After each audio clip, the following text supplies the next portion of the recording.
Hello बच्चों, तो आपका स्वागत है थिंक वाइड एकेडमी के अंदर। आज हम लोग अपना सेकंड चैप्टर पढ़ने वाले क्लास 9th का। चैप्टर का नाम है वर्क एंड एनर्जी। ठीक है, तो वर्क एंड एनर्जी स्टार्ट हम लोग करते हैं। सबसे पहले वर्क का मतलब क्या है। वर्क ऐसी चीज है जो हम लोग वर्क टू टाइप के होते हैं, जैसे मेंटल वर्क और फिजिकल वर्क। ठीक है, जैसे हम लोग के टेक्स्ट बुक में ना कुछ पिक्चर्स इमेजेस दिए हुए हैं, जैसे वो इमेजेस देखते हैं। सबसे पहले इमेजेस क्या है, पहले इमेजेस क्या बोल रहा है यहाँ पे कि एक लड़की है जो पढ़ाई कर रही है। तो ऐसा होता है कि हम लोग को लगता है कि हम लोग पढ़ाई कर रहे हैं। ठीक है, तो पढ़ाई कर रहे हैं तो हम लोग को क्या लगता है कि हम लोग कुछ वर्क कर रहे हैं। But in case of physics क्या वो सही है, नहीं है, वो आज हम लोग देखने वाले। ठीक है, दूसरा इमेज क्या है, दूसरे इमेज में वो लड़का जो है ना बॉल थ्रो कर रहा है। तीसरे इमेज में एक लड़की बैठ के टीवी देख रही है और चौथे इमेज में एक अंकल मजदूरी कर रहे हैं। ठीक है, तो इसमें क्या समझ आता है कि जो पहला इमेज है, पहले इमेज में ना वर्क तो हो रहा है बट वो मेंटल वर्क हो रहा है। ठीक है, फिजिक्स में क्या बोलता है कि वर्क उसी चीज को बोलते हैं जहां पे फोर्स लगे प्लस डिस्प्लेसमेंट हो। मतलब फोर्स भी लगना चाहिए और प्लस डिस्प्लेसमेंट भी होना चाहिए। जब ये दोनों चीजें साथ में होती है तो हम लोग क्या बोलते हैं कि वर्क हो रहा है। बट पहले केस में कुछ हो रहा है, कैसा नहीं हो रहा है। दूसरे केस में क्या है कि वो लड़का बॉल थ्रो कर रहा है, तो बॉल थ्रो करने में फोर्स लग रहा है और डिस्प्लेसमेंट भी हो रहा है। इसका मतलब क्या है कि उसके अंदर वर्क हो रहा है। ठीक है, थर्ड इमेज क्या है, थर्ड इमेज में वो लड़की एक जगह बैठी हुई है और वो पिक्चर देख रही है, कुछ कार्टून वार्टून देख रही है। ठीक है, तो उसका मतलब कि उसके अंदर वर्क हो रहा है क्या, नहीं हो रहा है, बिकॉज वो एक जगह पे बैठी है, तो ना वहां पे फोर्स लग रहा है ना वहां पे डिस्प्लेसमेंट हो रहा है। ठीक है, तभी हम लोग इस पे डेफिनेशन पे आते हैं। डेफिनेशन क्या है, एवरीडे मीनिंग क्या होता है। एनी फिजिकल और mental activity is called as work. जैसे बोला बोला फिजिकल या मेंटल एक्टिविटी, जैसे ये भी हम लोग जो देखे वो टीवी देख रही है या फिर पढ़ाई कर रही है, वो मेंटल वर्क है। तो मेंटली तो लगता है हम लोग कि यार बहुत थक गया हम लोग, तो हम लोग ने कुछ ना कुछ वर्क किया है। बट वो फिजिकली वैसा है क्या, नहीं है। फिजिकली वर्क क्या होना चाहिए, फोर्स भी होना चाहिए, लगना चाहिए, और प्लस डिस्प्लेसमेंट भी होना चाहिए, तो ही वर्क होगा। ठीक है, तो साइंटिफिक मीनिंग क्या है, work is said to be done only when a force acting on an object causes a displacement of that object. मतलब क्या है, जब is said to done only when the force acting on an object, एक object के ऊपर force लगे plus वो object का डिस्प्लेसमेंट हो। अगर डिस्प्लेसमेंट नहीं हो रहा है तो मतलब उसके ऊपर वर्क नहीं हो रहा है। जैसे अगर एक घर की वॉल है, तो घर की वॉल पे हम लोग पुश कर रहे हैं, उस पर फोर्स लगा रहे हैं, बट फोर्स लगाने पे डिस्प्लेसमेंट हो रहा है क्या, नहीं हो रहा है। तो खाली फोर्स लगाने से वर्क होगा क्या, नहीं होगा। ठीक है, डिस्प्लेसमेंट भी होना चाहिए तो ही जाके वर्क होगा।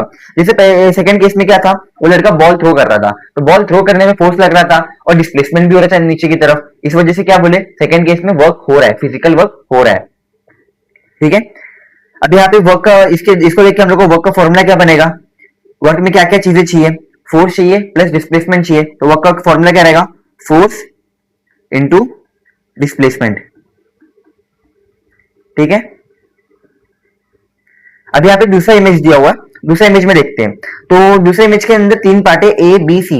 तो पहले इमेज में क्या, एक इमेज में क्या है कि एक लड़की बैठी हुई है जो ऑब्जेक्ट को पुश कर रही है और उसका मूवमेंट हो रहा है, मतलब फोर्स भी लग रहा है, मूवमेंट भी हो रहा है। ठीक है, ये चीज ध्यान देना। और दूसरे इमेज में जो है एक लड़की टॉय कार्ड को रस्सी में बांध के वो लेके जा रही है। तीसरे इमेज में क्या है, एक गाड़ी दूसरे गाड़ी को टो कर रहा है। तो पहले दूसरे इमेज में तो समझ आया कि जो साइड में फोर्स लग रहा है उसी साइड में डिस्प्लेसमेंट हो रहा है। ठीक है, जो साइड में फोर्स लग रहा है उसी साइड में डिस्प्लेसमेंट हो रहा है ए और सी वाले इमेज में। बट बी वाले में ऐसा है क्या, नहीं है। बी वाले में क्या है कि ये काट है। ठीक है, ये काट में रस्सी ऐसे लगा हुआ है, मतलब फोर्स ये वाले डायरेक्शन में लग रहा है, फोर्स ये वाले डायरेक्शन में लग रहा है। बट डिस्प्लेसमेंट कौन से डायरेक्शन में हो रहा है, डिस्प्लेसमेंट तो ये वाले डायरेक्शन में, डिस्प्लेसमेंट ये डायरेक्शन में हो रहा है, बट फोर्स ये वाले डायरेक्शन में लग रहा है, तो अलग अलग है। तो यहाँ पे फोर्स की वैल्यू तो सेम नहीं रहेगी, फोर्स की वैल्यू कुछ ना कुछ तो चेंज होगी। अगर ये लड़की यहाँ पे एफ फोर्स लगा रही है, तो जो फोर्स, जिस फोर्स की वजह से जो डिस्प्लेसमेंट हो रहा है, वो फोर्स की वैल्यू क्या रहेगी, हम लोग अज्यूम करते F1। ठीक है, तो ये डायरेक्शन में F1 फोर्स लगेगा। फोर्स तो लड़की ये साइड में लगा रही, फोर्स ये साइड में लग रहा है। ठीक है, बट ये साइड में डिस्प्लेसमेंट नहीं हो रहा है, तो जो साइड में डिस्प्लेसमेंट हो रहा है हम लोग को वो साइड का फोर्स कैलकुलेट करना रहेगा। ठीक है, इसको हम लोग ने क्या बोला, F1 एज्यूम किया। ठीक है, F1 एज्यूम किया और यहाँ पे कुछ एंगल बन रहा होगा, थीटा एंगल। ठीक है, अब इससे पहले हम लोग, मैं ये समझाऊं इससे पहले ना एक चीज देखते, cos theta. Cos theta trigonometry का एक पार्ट है। ठीक है, sine theta cos theta tan theta, sine theta cos theta tan theta होता है। तो हम लोग को किसकी जरूरत है, खाली कॉस थीटा की। ठीक है, तो मैं ट्राइंगल एक बनाता हूँ, ट्राइंगल के अंदर समझाता हूँ कि कॉस थीटा होता क्या है। ये अपना एक ट्राइंगल है। ठीक है, ये 90 डिग्री है, तो 90 डिग्री के सामने वाला साइड जो है इसको हम लोग क्या बोलते हैं, हाइपोटेन्यूज बोलते हैं। क्या बोलते हैं, हाइपोटेन्यूज। ठीक है, और यहाँ पे एक थीटा है, तो अगर हम लोग को कॉस थीटा निकालना रहेगा तो कॉस थीटा क्या होगा मालूम है, बेस अपॉन हाइपोटेन्यूज। ये वाला बेस है, तो यहाँ पे क्या फॉर्मूला रहेगा, बेस अपॉन हाइपोटेन्यूज। ठीक है, अभी हम लोग को इसकी F1 की वैल्यू फाइंड करनी है। ठीक है, ये एंगल है, ये समझे यहाँ पे 90 डिग्री है, ये थीटा हो गया। तो कॉस थीटा अगर मेरे को ये वाले इसके अंदर अगर कॉस थीटा निकालना है तो क्या करना है, cos theta is equal to क्या रहेगा, base upon hypotenuse. Cos theta is equal to base क्या अपना F1, उसके नीचे हाइपोटेनस क्या आएगा, F आएगा। ठीक है, यहां तक क्लियर हुआ। अब अपने को किसकी वैल्यू चाहिए थी, F1 की वैल्यू की। हम लोग F1 का फोर्स फाइंड करें कि F1 फोर्स क्या है, F1 की वैल्यू चाहिए। F1 की अगर वैल्यू चाहिए तो ये साइड क्या डिवाइड में है, तो ये साइड जाएगा तो क्या होगा, मल्टीप्लाई होगा। तो क्या होगा, F cos theta is equal to F1। ठीक है, अब वर्क का फॉर्मूला मैंने क्या पिछले पहले क्या बताया था, work is equal to F into S. ठीक है, बट यहाँ पे क्या है, F1 फोर्स है, क्या लिखेंगे, is equal to F1 into S. ठीक है, और यहाँ पे हम लोग ने F1 की वैल्यू क्या फाइंड की, F1 is equal to F cos theta. So work is equal to F cos theta into displacement. इसी को हम लोग कैसे लिख सकते हैं, Fs cos थीटा। ये अपना फॉर्मूला होगा किस चीज का मालूम है, वर्क का। तो जब भी अगर हम लोग को वर्क का फॉर्मूला, वर्क फाइंड करना है तो हम लोग कौन सा फॉर्मूला डालेंगे, Fs cos थीटा। ठीक है, ये चीज क्लियर हुआ। अब हम लोग को ये चीज मालूम पड़ गया, तब हम लोग ना स्पेसिफिक एंगल पे वर्क फाइंड करेंगे। ठीक है, अभी हम लोग ने थीटा तो नॉर्मली अज्यूम किया था, अगर हम लोग को थीटा 0 डिग्री पे रहा, या थीटा 90 डिग्री पे रहा, या थीटा 180 डिग्री पे रहा, तो वर्क क्या होगा वो हम लोग को फाइंड करना है। ठीक है, तो पहला केस क्या लेते हैं हम लोग, theta is equal to 0 degree का। 0 डिग्री कब होगा, पहले तो ये देखना कि 0 डिग्री होगा क्या। 0 डिग्री का मतलब ये है कि जो साइड में फोर्स लगे, जैसे अगर ये साइड में फोर्स लग रहा है तो ये साइड में ही डिस्प्लेसमेंट होना चाहिए। मतलब जिस डायरेक्शन में फोर्स लग रहा है उसी डायरेक्शन में अगर डिस्प्लेसमेंट हो रहा है तो हम लोग उसको क्या बोलेंगे, 0 डिग्री है। एंगल क्या बनेगा, 0। ये बात मालूम है ना, अगर दो पैरेलल लाइन है तो दो पैरेलल लाइन के बीच में एंगल क्या होता है, 0 डिग्री होता है। तो सेम वैसे ही है, यहाँ पे अगर फोर्स भी ये डायरेक्शन में लग रहा है और डिस्प्लेसमेंट अगर ये डायरेक्शन में लग रहा है तो इसका एंगल क्या बनेगा, 0 डिग्री बनेगा। तो थीटा इज इक्वल टू 0। अब cos 0 की वैल्यू क्या है, cos 0 डिग्री है तो इसकी वैल्यू क्या होती है, 1 होती है। ठीक है, ये याद रखना पड़ेगा आपको। ठीक है, अगर थीटा इज इक्वल टू 0 है तो cos 0 की वैल्यू क्या रहेगी, 1 रहेगी। ठीक है, फॉर्मूला क्या था अपना, work is equal to Fs cos theta. तो work is equal to F into S cos 0 degree. इसकी वैल्यू क्या बोली मैंने, 1। तो F इंटू एस इंटू 1, तो 1 से अगर मल्टीप्लाई करेंगे तो क्या बचेगा अपने पास, खाली Fs बचेगा। ठीक है, तो अगर 0 डिग्री पे कुछ वर्क हो रहा है तो इसका वैल्यू क्या रहेगा, W is equal to Fs। ठीक है, जो Fs की वैल्यू रहेगी वही वर्क की वैल्यू रहेगी। ठीक है, 0 डिग्री पे तो अब दूसरा देखते हैं अपन, थीटा इज इक्वल टू कितने डिग्री, 90 डिग्री पे।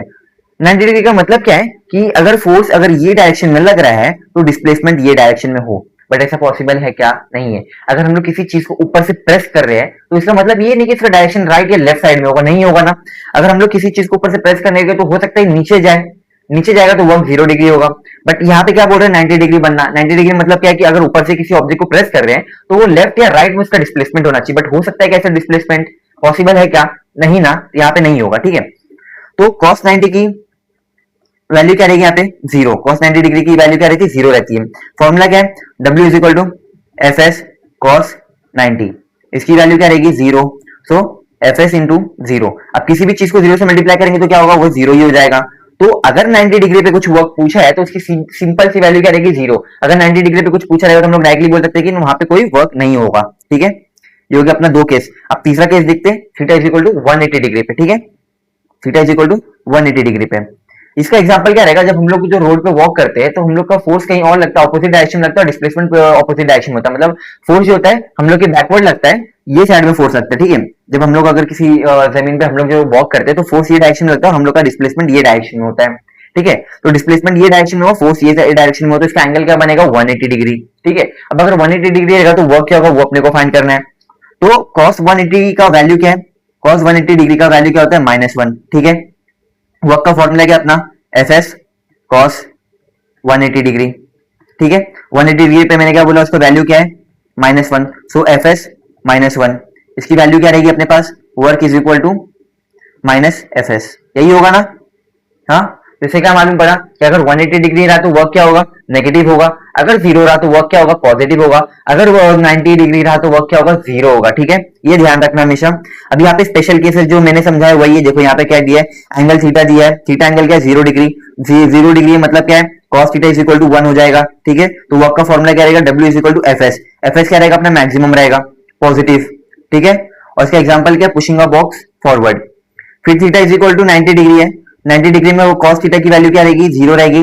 इसमें वर्क क्या रहेगा, 0। जैसे मैंने ऊपर एक्सप्लेन किया, ये देखो यहाँ पे थीटा अगर 90 डिग्री है तो cos 90 की वैल्यू क्या है, 0। Fs इंटू cos 90 हो जाएगा, 0 से मल्टीप्लाई करेंगे तो वर्क क्या होगा अपना, 0 ही होगा।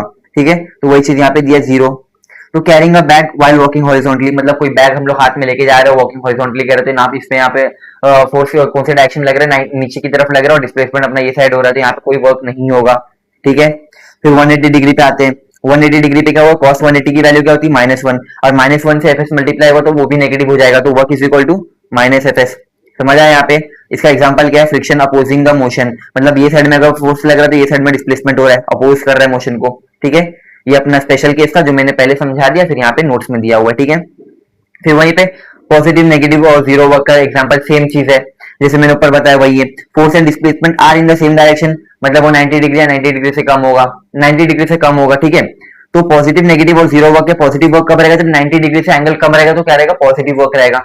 ठीक है, फिर नेगेटिव वर्क क्या है, force acting opposite to the displacement, मतलब अगर फोर्स ये साइड है, डिस्प्लेसमेंट ये साइड है, मतलब उसके ऑपोजिट हो रहा है। अगर ऑपोजिट हो रहा है तो 90 डिग्री से कम रहेगा। ठीक है, तो इसमें क्या रहेगा, फ्रिक्शनल फोर्स, स्लाइडिंग बॉक्स या रिटार्डिंग फोर्स, तो इसमें क्या रहेगा, नेगेटिव वर्क होगा। जीरो वर्क क्या है, जब अगर एंगल फोर्स ये साइड लग रहा है और डिस्प्लेसमेंट ये साइड हो रहा है, जैसे कोई लेडी है पर्स लेके जा रही है हाथ में, तो फोर्स नीचे की तरफ लगता है ग्रेविटेशनल फोर्स, और डिस्प्लेसमेंट क्या, उसका मूवमेंट ये साइड होगा या ये साइड होगा, लेफ्ट या राइट में, तो इसमें क्या कोई वर्क नहीं होगा। Theta is equal to 90 degree, तो इसमें क्या बोलेंगे, जीरो वर्क हो रहा है। समझ आया ना। जब पॉजिटिव वर्क कब रहेगा, जब theta is equal to zero रहेगा तो पॉजिटिव वर्क रहेगा, जब थीटा इज इक्वल टू 90 रहेगा तो क्या रहेगा, जीरो वर्क। और नेगेटिव वर्क कब रहेगा, जब थीटा इज इक्वल टू 180 हो। 180 में क्या होता है, -1 आ जाता है, बिकॉज ऑफ -1 और वर्क जो होता है अपना नेगेटिव हो जाता है। ठीक है, अपना दूसरा टॉपिक है यूनिट्स ऑफ वर्क। ठीक है, अब वर्क के फॉर्मूला में क्या क्या आता है, work is equal to force into displacement आता है। ठीक है, तो फोर्स का यूनिट क्या है, फोर्स का यूनिट अपने को मालूम है, न्यूटन है, तो न्यूटन ने ये फाइंड किया था फोर्स, तो उसके नाम पे रखा गया है। डिस्प्लेसमेंट, डिस्प्लेसमेंट अपन मेजर कर रहे हैं, लेंथ मेजर कर रहे हैं। ठीक है, तो अगर लेंथ को मेजर करना है तो हम लोग किसमें मेजर करते हैं, मीटर के अंदर करते हैं, ये बात क्लियर है। ठीक है, तो न्यूटन इंटू मीटर, ये अपने किसकी यूनिट हो जाएगी, वर्क की। और इसी का एक और नाम दिया हुआ है, इसको क्या बोलते हैं, जूल। ठीक है, इसको 1 जूल लिखा जाता है। समझ आया। ये किसमें, एसआई यूनिट के अंदर है, ये यूनिट किसमें है, एसआई के अंदर है। अब सीजीएस के अंदर अगर फाइंड करना है तो वर्क किसी को, वर्क का फॉर्मूला तो सेम रहेगा एफएस, बट फोर्स को सीजीएस के अंदर क्या बोलते हैं, डाइन। याद है, 1 newton is equal to 10⁵ dyne होता है, तो यहाँ पे क्या होगा, डाइन। और डिस्प्लेसमेंट जो हम लोग एसआई के अंदर मीटर में करते हैं, तो सीजीएस के अंदर सेंटीमीटर में करते हैं, तो सीजीएस यूनिट क्या होगा इसका, डाइन सेंटीमीटर। ठीक है, इसका एक और नाम क्या है, इसका एक और नाम ये है, अर्ग बोलते हैं इसको, क्या बोलते हैं, अर्ग। ठीक है, अब इसका एक ये कन्वर्जन भी है, 1 जूल इज इक्वल टू 10⁷ अर्ग। ठीक है, समझ आए। अगर आपको लगता है ये प्रूफ करके दिखाओ मैं कि ये 10⁷ ही क्यों आया, तो वो भी करके दिखाता हूं मैं। वर्क का फॉर्मूला क्या था अपना, एफएस था। अपन सीजीएस के अंदर क्या लिए, डाइन लिए, तो 1 न्यूटन इज इक्वल टू कितना डाइन होता है, 10⁵ डाइन होता है, तो 10⁵। ठीक है, और अपना मीटर था, यहाँ पे क्या लिए, सेंटीमीटर लिए। तो 1 मीटर के अंदर कितने सेंटीमीटर होते हैं, 1 मीटर के अंदर 100 सेंटीमीटर होते हैं। ठीक है, बट अगर 100 को मैं 10⁵2 लिख दूं तो कुछ फर्क पड़ेगा क्या, नहीं ना। स्क्वायर का मतलब क्या होता है, 10⁵2 या 10 का स्क्वायर का मतलब क्या होता है, 10 इंटू 10।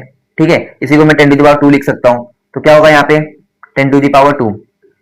फिर अपना इंडाइसेस का रूल क्या बोलता है, जब अगर बेस सेम होता है ना तो पावर क्या होती है, ऐड होती है। तो यहाँ पे बेस क्या है, सेम है, तो पावर क्या होगी, ऐड होगी, 5 + 2 इज इक्वल टू 10⁷।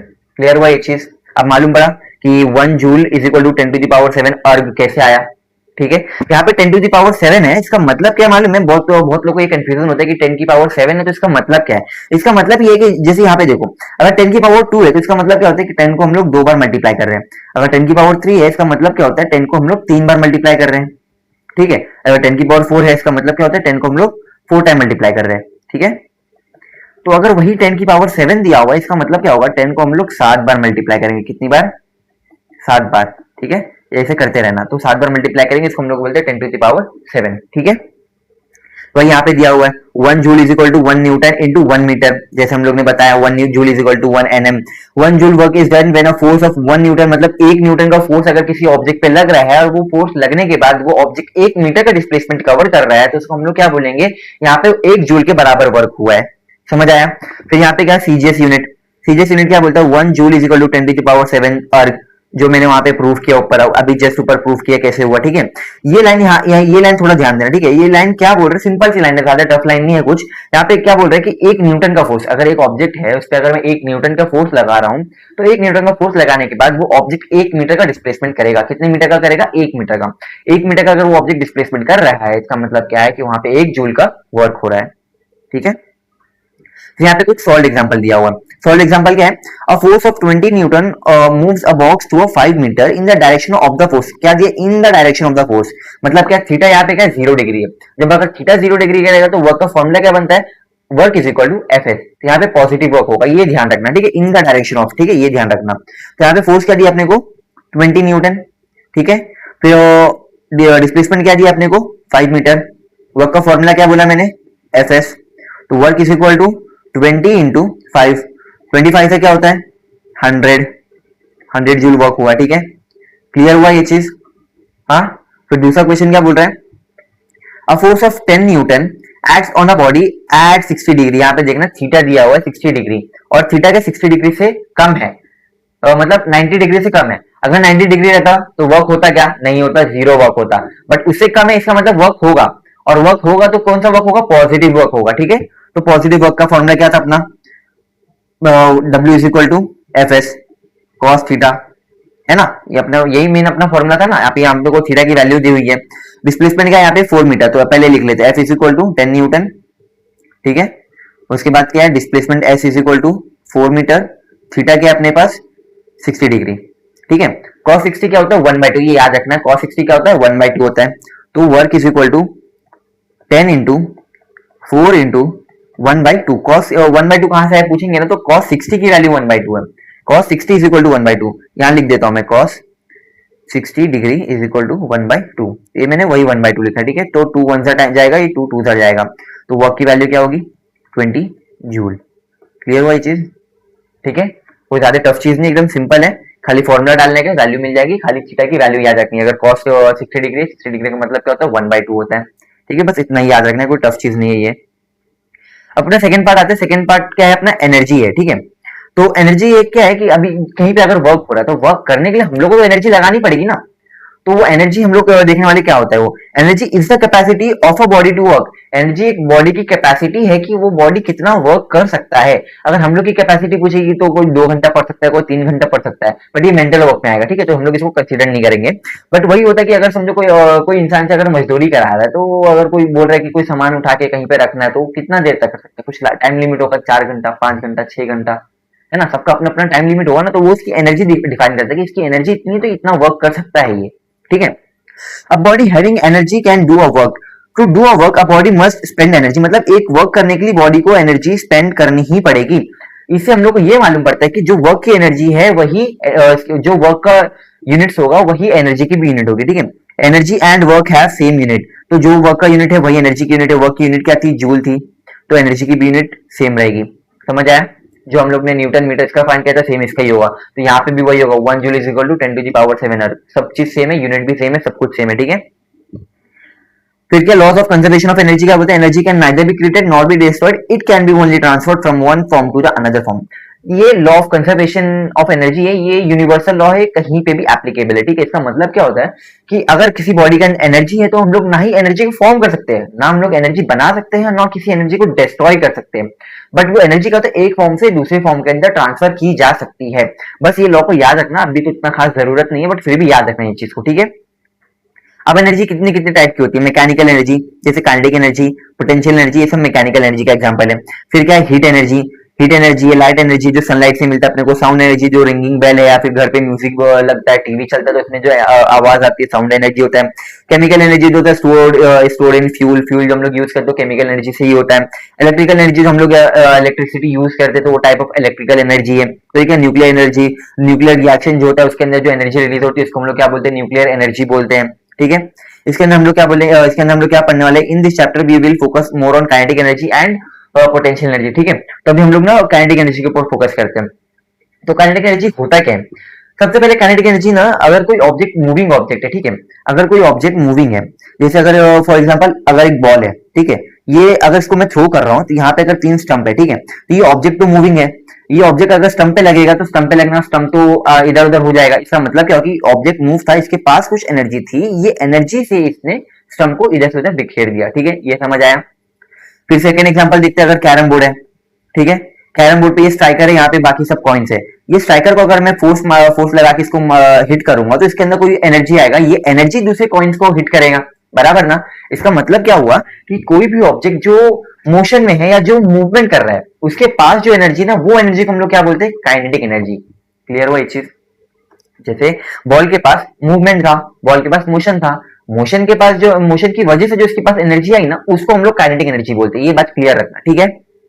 अब उसके बाद हम लोग आते हैं नीचे क्या, expression for the kinetic energy. ठीक है, ये काइनेटिक एनर्जी तो समझ आ गया। अब उसका एक्सप्रेशन का, उसको कुछ फॉर्मूला होगा, वो फॉर्मूला क्या है वो हम लोग को अभी फाइंड आउट करना है।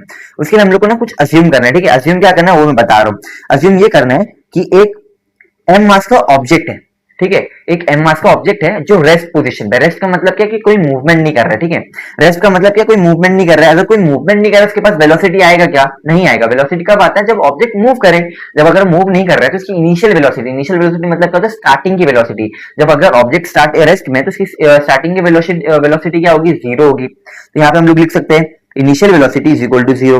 लिख सकता हूँ ना ये चीज, ठीक है। अब क्या करेंगे हम लोग, इसको थोड़ा सा फोर्स लगाएंगे। अगर हम लोग फोर्स लगाएंगे इसका मतलब क्या, यहाँ पे कुछ डिस्प्लेसमेंट होगा, कुछ डिस्प्लेसमेंट होगा। और अगर कहीं पे फोर्स लग रहा है इसका मतलब क्या है, वहां पे एक्सेलरेशन भी आना चाहिए। तो यहाँ पे कुछ एक्सेलरेशन भी आएगा। और अगर कोई ऑब्जेक्ट मूव हो रहा है तो उसकी फाइनल वेलोसिटी आएगी। मतलब मूवमेंट होने के बाद तो वेलोसिटी आनी है। तो इसका मतलब क्या है, थोड़े टाइम बाद आफ्टर टी सेकेंड वेलोसिटी क्या होगा अपना, v रखते हैं। v वेलोसिटी इसके पास आ गई, v वेलोसिटी। ठीक है, वापस एक बार समझाता हूँ। एक ऑब्जेक्ट m मास का है जो रेस्ट पे है। रेस्ट पे है तो उसकी इनिशियल वेलोसिटी क्या है, जीरो है। ठीक है, अब अगर हम लोग इस पे फोर्स लगा रहे मतलब जो डायरेक्शन में फोर्स लगे वो डायरेक्शन में इसकी एक्सेलरेशन आएगी। यही डायरेक्शन में इसका एक्सेलरेशन आया। अब अगर फोर्स लगा इसका मतलब कि ऑब्जेक्ट मूव होगा मतलब कुछ डिस्प्लेसमेंट कवर करेगा। और जब मूवमेंट होता है तो उसमें वेलोसिटी भी आएगी। तो यहाँ पे कुछ ना कुछ वेलोसिटी आएगी जो टी सेकंड बाद आएगी। तो हम लोग ने एज्यूम किया कि आफ्टर टी सेकंड जो वेलोसिटी है वो v वेलोसिटी इसको एज्यूम किया। ठीक है, यहाँ तक क्लियर हुआ? यहाँ तक क्लियर हुआ? ठीक है, अब हम लोग इसके एक्सप्रेशन फाइंड करना। तो एक्सप्रेशन कैसे फाइंड करेंगे, वर्क का फॉर्मूला क्या था, वर्क अभी हम लोग ऊपर वही पढ़े ना, जो वर्क है वर्क की यूनिट जो है वही एनर्जी की यूनिट है। तो हम लोग वर्क से डिफाइन करते हैं। ठीक है, तो वर्क का फॉर्मूला क्या था, F इंटू एस, है ना। और फोर्स का फॉर्मूला क्या होता है, force is equal to mass into acceleration. मतलब जहां पे एक्सेलरेशन होता है वहीं पे फोर्स होता है। बोला था ना मैं, तो फोर्स का फॉर्मूला क्या है, मास इंटू एक्सेलरेशन। ठीक है, इसको हम लोग यूनिट 1 लेते हैं, इसको यूनिट 2 लेते हैं। ठीक है, अब यहाँ पे जो फोर्स की वैल्यू, क्या मैं इसको इसके अंदर पुट कर सकता हूँ, ये वाले एफ के अंदर कर सकता हूँ ना। तो putting the value of equation 2 in equation 1। ठीक है, इक्वेशन 2 की वैल्यू को इक्वेशन 1 में करता हूं तो क्या बनेगा अपने पास, work is equal to M A into S. ठीक है, यहाँ पे हो गया। अब मेरे पास तो एस की वैल्यू नहीं है। ठीक है, मेरे को एस की वैल्यू फाइंड करनी रहेगी कुछ ना कुछ। कैसे फाइंड करूंगा, अपने को ना तीन इक्वेशन ऑफ मोशन होते हैं। ठीक है, तीन इक्वेशन ऑफ मोशन में कौन कौन से होते हैं, पहला क्या होता है, S is equal to UT plus half eighty square. दूसरा क्या होता है, V square is equal to U square plus 2as। तीसरा क्या होता है, v is equal to you plus 80। ये तीन इक्वेशन होते हैं, बट अपने को तीनों की जरूरत नहीं है अभी। अभी अपने को ना खाली पहले की जरूरत है। ठीक है, तो खाली पहला वाला अपन यूज करने वाले। ठीक है, पहला वाला यूज करते हैं। पहले के अंदर क्या, s is equal to UT plus half eighty square होता है। ठीक है, हाफ एटी स्क्वायर। तो यहाँ पे हम लोग ने जो देखा था, जब अगर ऑब्जेक्ट रेस्ट पे तो उसकी इनिशियल वेलोसिटी u क्या थी, जीरो थी। ठीक है, तो यहाँ पे भी u क्या होगा, जीरो होगा। Zero into T plus half eighty square. जब जीरो इंटू टी है तो ये वैल्यू क्या, ये वैल्यू ऑटोमेटिकली जीरो हो जाएगा। ठीक है ना, हो जाएगा ना, जीरो से अगर हम लोग टी को मल्टीप्लाई करेंगे तो वैल्यू तो ऑटोमेटिकली जीरो होना चाहिए। तो ये जीरो हो जाएगा। तो एस की वैल्यू क्या आएगी अपने पास, हाफ एटी स्क्वायर, इक्वेशन 4। अब मैं क्या कर सकता हूँ, इक्वेशन 4 को इक्वेशन 3 के अंदर पुट कर सकता हूँ ना। अब यहाँ पे s की वैल्यू मेरे को चाहिए, s की वैल्यू मेरे को क्या मिली, हाफ एटी स्क्वायर मिली। तो मैं क्या करूंगा, putting the value of equation 4 in equation 3। ठीक है, यहाँ पे क्या था, s is equal to half eighty square था। तो w is equal to M A, S की जगह मेरे को क्या पुट करना है, हाफ एटी स्क्वायर। ठीक है, अब मैं इसको रीअरेंज कर रहा हूं खाली। ठीक है, ये हाफ इधर था, मैं हाफ को खाली आगे लूंगा, हाफ इधर आ जाएगा। एम ऐसे ही है, ए इंटू टी का स्क्वायर। ठीक है, यहाँ पे क्या, ए इंटू ए। जब 10 इंटू 10 होता तो क्या बोलते हैं हम लोग, 10 का स्क्वायर। 2 इंटू 2 होता तो क्या बोलते हैं, 2 का स्क्वायर। 4 इंटू 4 होता तो क्या बोलते हैं, 4 का स्क्वायर। तो यहाँ पे भी वैसे ही ए इंटू ए है। तो ए इंटू ए है तो हम लोग क्या बोलेंगे ए का स्क्वायर होगा, ठीक है। तो W is equal to half into M into A square T square, ठीक है। यहाँ पे आया, क्या लिखा मैंने, ए स्क्वायर टी स्क्वायर। अब इसको लिखने का एक तरीका और हो सकता है, वो क्या होगा, W is equal to half into M into, next page में करते हैं चीज, ठीक है।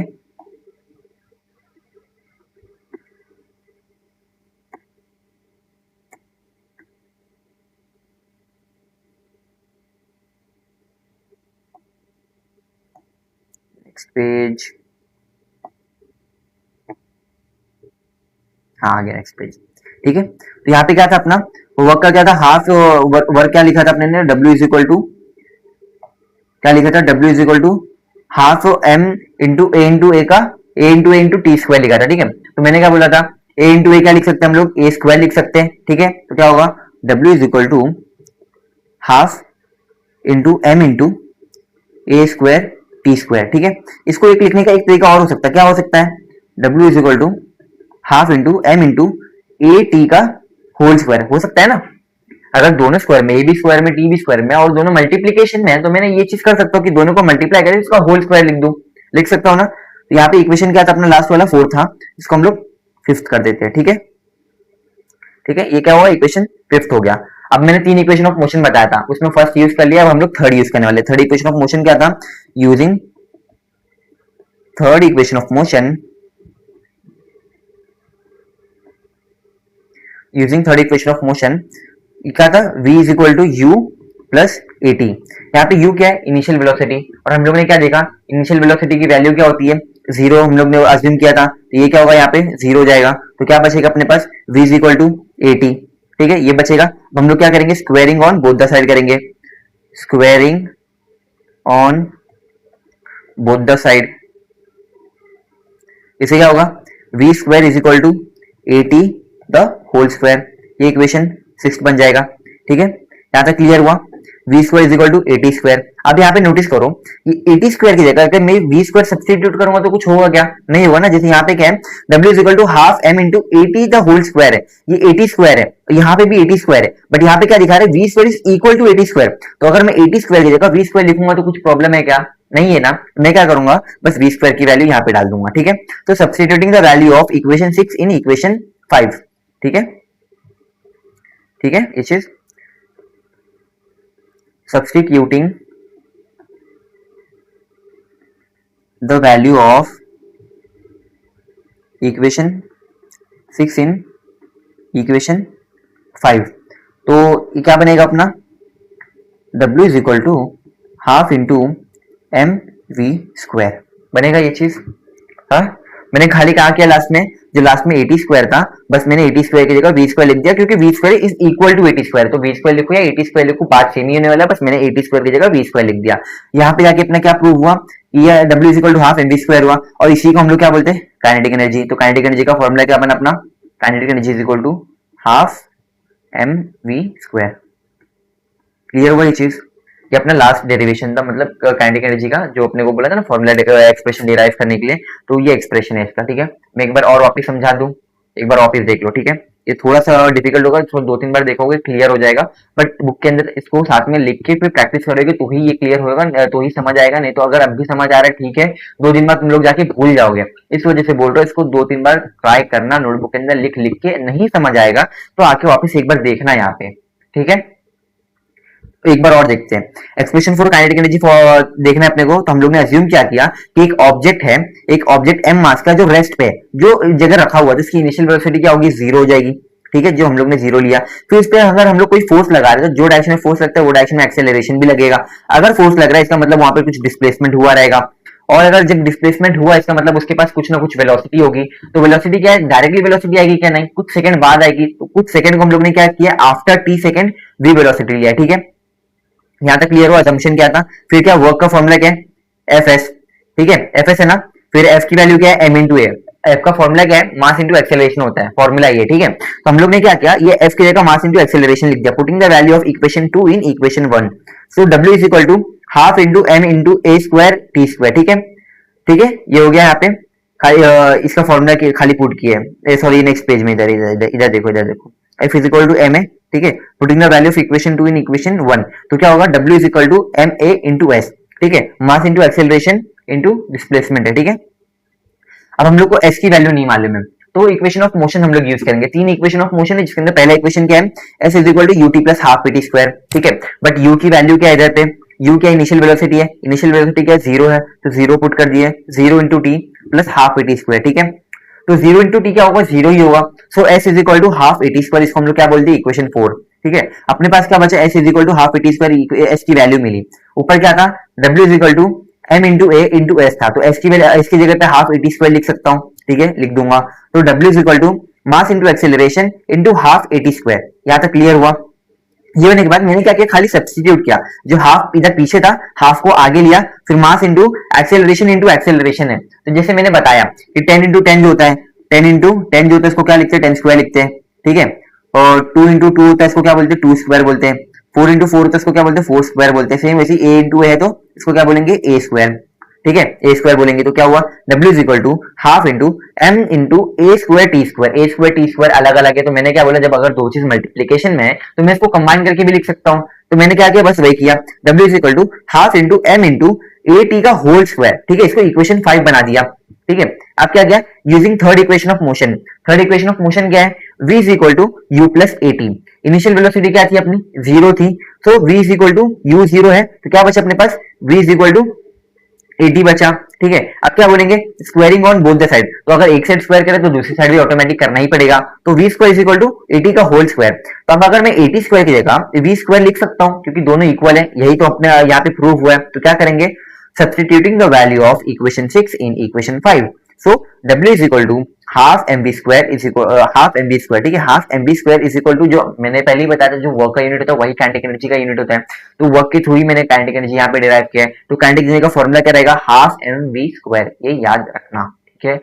ये जाके प्रैक्टिस करना, आज के आज, अभी के अभी, साथ साथ ही प्रैक्टिस करोगे तो ज्यादा अच्छा रहेगा, क्लियर होगा, बहुत इंपॉर्टेंट चीज है ये, ठीक है। अभी के लिए ना मैं यहीं तक ये रहने देता हूँ, यहाँ पे देख लो खाली। The energy processed by a body due to its motion is called as kinetic energy. मैंने जब बताया कि जो बॉडी के अंदर जो वेलोसिटी, जो बॉडी के अंदर मूवमेंट की वजह से जो स्पीड वेलोसिटी आती है, उसकी वजह से जो एनर्जी उसके अंदर आ रहा है, उसको हम लोग क्या बोलेंगे, काइनेटिक एनर्जी बोलेंगे। क्या बोलेंगे, काइनेटिक एनर्जी, ठीक है। इसका एग्जांपल भी दिया है, फ्लोइंग वाटर, वाटर अगर मूव करे तो उसके पास भी काइनेटिक एनर्जी होगा। ब्लोइंग विंड, हवा अगर मूव करे तो उसके पास भी काइनेटिक एनर्जी होगा, ठीक है। अब मूविंग व्हीकल, अगर व्हीकल मूव करे तो काइनेटिक एनर्जी होता है इसके पास। अब bullet from the fire from a gun, gun से जो बुलेट निकल रहा है तो उसके पास भी काइनेटिक एनर्जी होगा। रोलिंग स्टोन, उसके पास भी काइनेटिक एनर्जी होगा, ठीक है। यहाँ पे फॉर्मूला जो मैंने ऊपर डिराइव किया वहीं पे लिखा है, kinetic energy is equal to half M we square, जहाँ पे वेयर एम जो होता है मास ऑफ द बॉडी होता है, और वी जो होता है वेलोसिटी ऑफ द ऑब्जेक्ट होता है। अभी जैसे अगर ये बॉडी है तो ये बॉडी का मास है और वेलोसिटी क्या है, वी है। तो इसकी वजह से जो हम लोग का काइनेटिक एनर्जी होता है, क्या होगा, kinetic energy is equal to half M we square, ठीक है। Derivation using the equation of motion, equation of motion की वजह से हम लोग ये इक्वेशन डेराइव कर सकते हैं। ये खाली नोट्स में लिखा हुआ है, अगर तुम लोग को ये चीज समझ आता हो तो ठीक है, नहीं तो मैंने जो डेराइव किया है वो देखो, वो क्लियर हो जाएगा। वो सेम टेक्स्ट बुक का फॉर्मेट यूज किया हुआ है, वो तुम लोग को ज्यादा इंपॉर्टेंट है, ठीक है। बट ये चीज ट्राई करना अभी का भी, मैं बोल रहा हूँ, बार बार बोल रहा हूँ, ये चीज करना तो करना, ठीक है। अभी के लिए लेक्चर में यही रहने देता हूँ, ठीक है। अब घर पे आके ट्राई करना, कुछ डाउट हुआ तो डाउट पूछना कमेंट सेक्शन के अंदर। अगर जो भी डाउट रहेगा मैं उसको कमेंट में बता पाए तो ठीक है, नहीं तो मैं इसको नेक्स्ट लेक्चर के अंदर कवर करूंगा, ठीक है। Thank you so much, bye.